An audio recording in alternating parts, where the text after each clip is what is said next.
Chapter 4. The Training.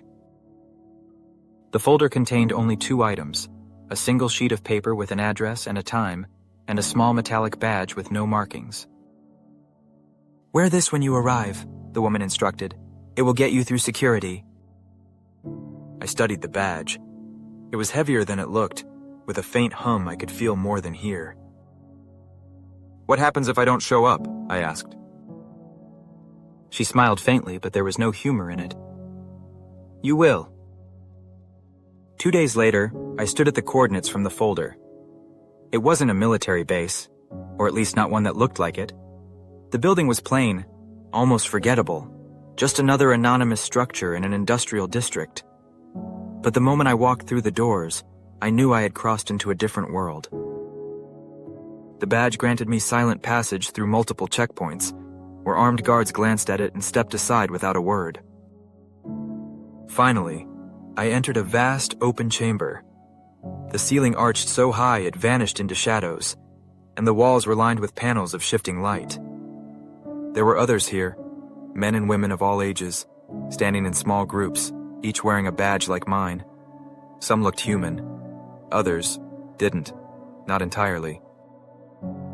A tall figure approached. His eyes held the same piercing clarity as the woman who had first recruited me.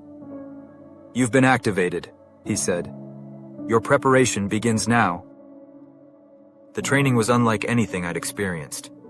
There were physical drills, yes, but they were nothing like gym class or sports.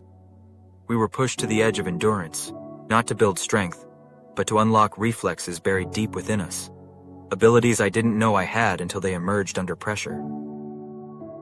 Then came the mental exercises.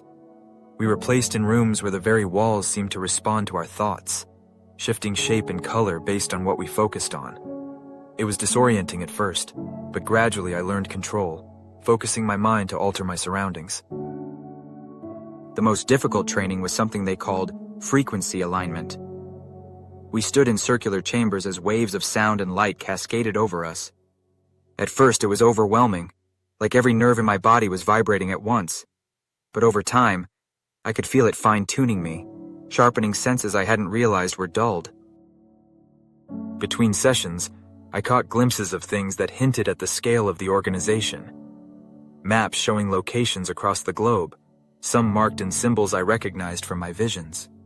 Conversations in languages I didn't recognize, but somehow understood. No one spoke of their mission, not to each other, not to me. It was clear that our purposes were different, but connected, pieces of a much larger plan. Weeks blurred into months. My body adapted, my mind expanded. I began to see the world outside differently, patterns in human behavior, subtle shifts in energy, hidden structures behind everyday life.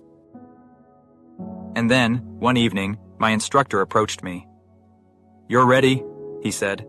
"Tomorrow, your mission begins." He didn't tell me what it was, not yet.